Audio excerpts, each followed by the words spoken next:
Hey everyone, welcome to Spooky Appalachia. I'm Jimmy. And I'm Phil.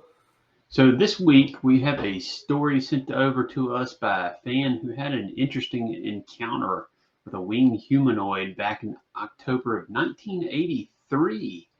Now, this wasn't, in West Virginia or Virginia. This was in Watauga County, North Carolina. I was driving a Volkswagen Beetle to visit with my sister in Silverstone, North Carolina, which is off Highway 421, she said. I was around 18 years old at the time. I stopped at a stop sign off 421 where my headlights were shining directly on a barn straight ahead. That's where I saw this winged, human like creature running alongside the front of the barn. It was around 6 to 7 feet tall, dark, with two arms, legs, and huge wings. The creature looked like it was part bird and part man, and it appeared to be wearing combat boots. Seeing this really freaked me out, so I sped away. After this, I noticed the creature was following me. I made a left turn and sped up, questioning what the heck I was seeing. I heard wings flapping, looked into my driver's side mirror, and could see this thing almost on top of my car following me. It kept up with my speed, which I would estimate at about 45 to 50 miles an hour on a very curvy two-lane road. It followed behind and beside my vehicle for several miles. Eventually, my engine started sputtering, and seemingly the battery was being drained. The headlights started dimming as I nervously rounded curves. At this point, the winged thing was flying over and pretty much clinging to the driver's side of my car. It was hitting my car and smacking into it. I didn't understand why it was on the driver's side hitting the car. I felt it was trying to get inside my vehicle and get to me.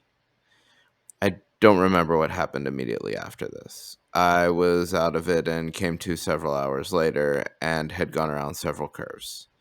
I don't know why or what happened after those curves, but I was really puzzled and lost. I saw a sign that read Camp Joy, and I had no clue how I got off my normal route and how I got there.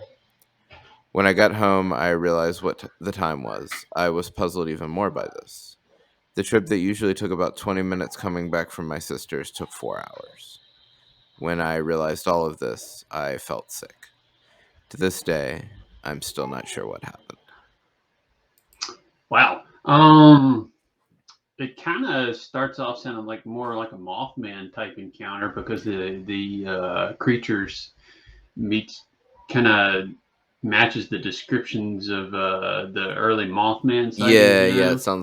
sounds like the older ones from the 60s when he was more of Birdman than Mothman, but Yeah, was Harvey and then Birdman attorney at law already copyrighted or like the cartoon that they turned into that? Yeah. uh, No. I don't know. Um the combat boots were interesting. Maybe he The picked those up in the combat boots TNT were, area somewhere before yeah. going down to North Carolina.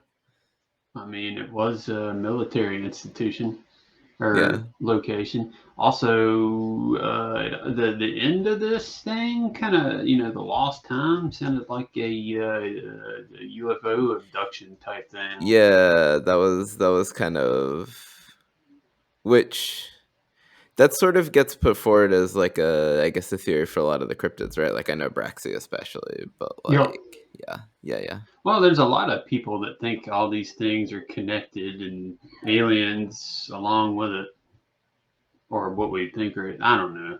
It's Aliens. yeah.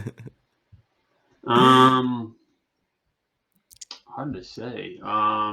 But yeah, Now no, it's a the cool the story. lady that sent this in to me also mentioned that she has had several encounters and believes she's been abducted by aliens before, and she Hmm. said she's going to send us more stories eventually. So yeah, can't wait to get those stories from you. Yeah. I won't say your name, Yeah, but probably for the best. yeah. Yeah, definitely get those to us too. You sent us this one, and we definitely appreciate it. It was a pretty crazy encounter. Yeah, I liked how many I guess sort of like tropes of a lot of these stories it hit without necessarily like fitting into one of either without necessarily fitting into any of them perfectly. Like it Yeah, was, yeah, it fit a lot of the It The kind did. of local mythology around the area. That was cool. Hmm. Yeah, and Or legends other around the area, I guess. yeah, I'm not sure if she felt like this was. She sent it and said that it was a winged humanoid, and didn't feel like it was Mothman. Yeah. I don't know. I think that's what she told me. So I coined it, or I named it winged humanoid instead of Mothman, like the everyone else says. Oh, it's Mothman. She said that it was Hmm. a wing. It does sound kind of like. Who knows? Who It did knows? not mention red eyes, did it? So, No. yeah. Yeah, yeah. Mothman's distant cousin. Could be. Could be. Cool. Well, that was definitely an interesting one. And don't forget to send us your stories if you've got one. We run off y'all's stories. You can send it to us on our Google form. On YouTube, that'll be in the description. On the podcast, it'll be in our link tree or on the website if you're reading this story well, I guess they won't be listening if they're reading it on the Yeah, website, probably not. but thank you to our Patreons. Adam, our newest Patreon. Welcome to the Patreon, Adam. Um, Alvin, Charles, Danielle, Donald, Jeff, Jordan, Julia, Linda, Shannon, Taylor, and Werewolf Radar Podcast. Make sure to check those guys out. Yep. All right. And take care, everyone. See ya.